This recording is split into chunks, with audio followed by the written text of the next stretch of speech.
Hi there, I'm Vincent Boss and I provide dating and self-improvement advice. And in today's podcast, we're going to be discussing stages your ex goes through during no contact. So before we get into the podcast, I just want to let you know about my website, dateme.tips. That's www.dateme.tips. Do you need help trying to save your crumbling relationship? Would you like advice on how to try and get your ex back? Or maybe you need an action plan on how to try and get a girlfriend or boyfriend. I provide email coaching on all of these subjects and can help your specific situation. Visit my website dateme.tips to find out more details. That's www.dateme.tips. You will also find on my site the books that I've written, my clothing range and other information. So now let's get back to today's podcast, and today we're going to be discussing stages your ex goes through during no contact.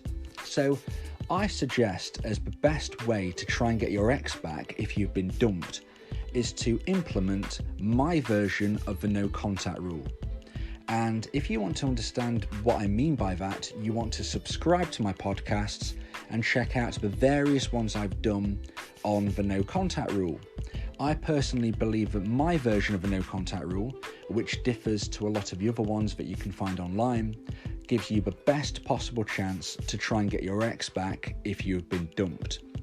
But you might be wondering, if you go through the no contact rule, if you start implementing it after you've been dumped, what stages does your ex go through? And in this podcast, I'm going to be describing 3 of the stages, and I'm going to be generalizing because, of course, every situation is different and there are an almost infinite amount of possibilities of how you've kind of got to this stage. You know, your relationship is going to be slightly different, if not majorly different, to anybody else's. So this is kind of the general theme, the general terms, the general concept of what your ex will go through during no contact. And we're going to be describing a situation in which there was no major catastrophe in your relationship, i.e. you didn't do anything horrific. Because if you did something horrific, then your ex might be going through different stages to what I'm about to describe, and quite possibly will never contact you again. So this is more about if you've maybe drifted apart, or maybe if there has been some kind of slight differences or something that's not horrific. You know, you just kind of understand what I'm saying here. If you've done something that's really, really terrible, then there is a very good chance that your ex will never contact you again. So this is in regards to if you've had a breakup in which you've drifted apart, or maybe there has been some minor problems, but in your personal opinion, they should be problems that can be overcome. So this is what happens. So your ex dumps you, and the first feeling they will have, the first stage they will go through is relief. And you don't want to hear that, but that is the truth, because they've either been thinking about this for a while, or they've done it quite suddenly. But however they've kind of gone about this, they are no doubt going to be slightly concerned about how you are going to take the news that the relationship is over. And as soon as they've actually done that, they're going to feel relief, because they have done the hard part in their mind. They have broken the relationship. They have ended it. They have dumped you. And during that period, they will be thinking, okay, it's done. I can move on with my life. I can, explore all these other possibilities. And they're going to be feeling relief, as well as, in some instances, some euphoria. You know, they're going to be feeling really kind of happy because they've done something that was very difficult, very challenging, and in their mind, they see positivity ahead. And they imagine that they've got over a big hurdle, which was dumping you. So the first stage they go through is relief. Now, if you implement no contact correctly, and as I said, you want to check out my other podcasts if you don't really know my version of a no contact rule, but if you implement it correctly, then it won't be too long before your ex starts to feel sadness. And that is because all of a sudden they will no doubt realise that the grass is not always greener, as they say. they will realise that the single life is not as exciting as it seems. They will realise that having somebody in their corner, having a loved one, having somebody by their side, once they've gone, it's not ideal. And even if they've decided to have another relationship really quickly, which would be a rebound relationship, there is a strong possibility that that will end very quickly, and hence the sadness will almost double, because that would have failed, and then they'll be wondering why they did what they did.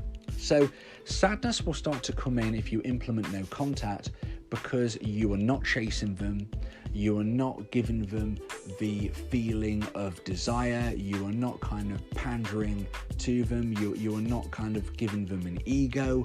You know, you've accepted their decision reluctantly, and all of a sudden they now need to live their life without knowing that you're there by their side, or that you are there almost in spirit, you know, because if you don't do no contact, and if you beg, and if you plead, and if you pester, then not only are you ignoring what they asked and proving you don't listen and you're not a reliable, genuine person, and not only are you also going to be annoying them, but more importantly in this respect, you are going to be really kind of giving them a boost of, you know, you're going to be making them feel so important, so big, and also making yourself lose value. So you will be giving them value if you keep contacting them.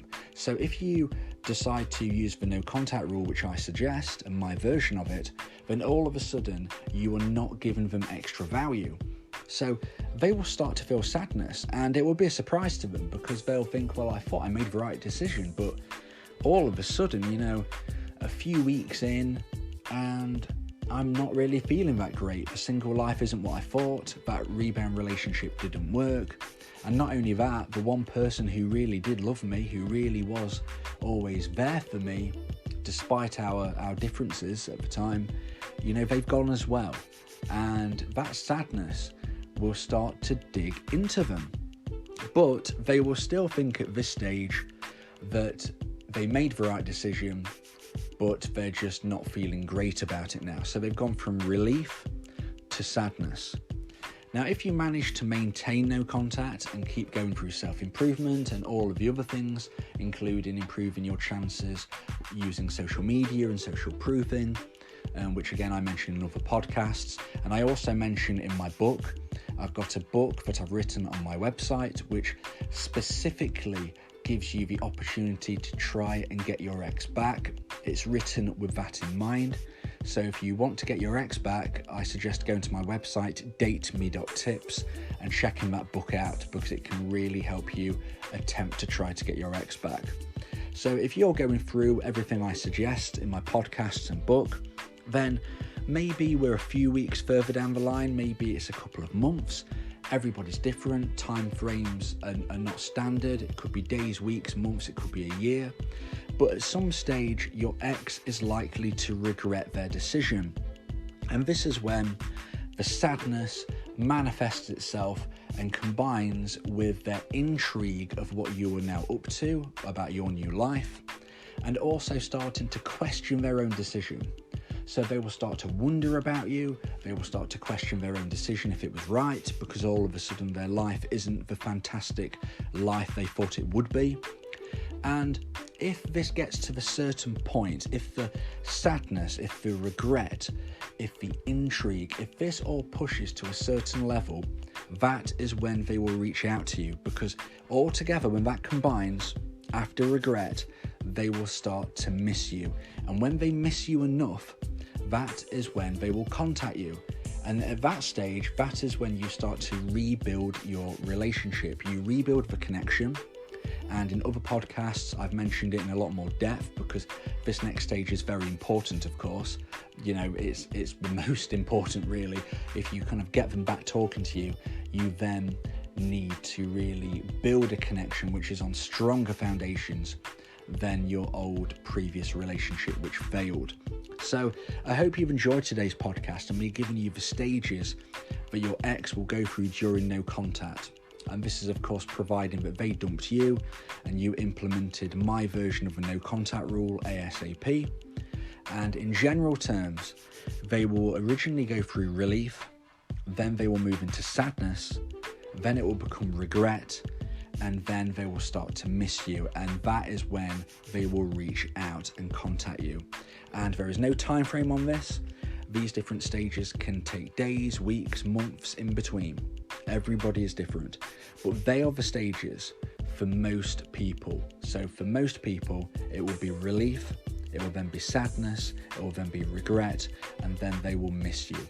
And once they have that intrigue to miss you properly, that is when they will reach out, and that is when you can start to rebuild your relationship.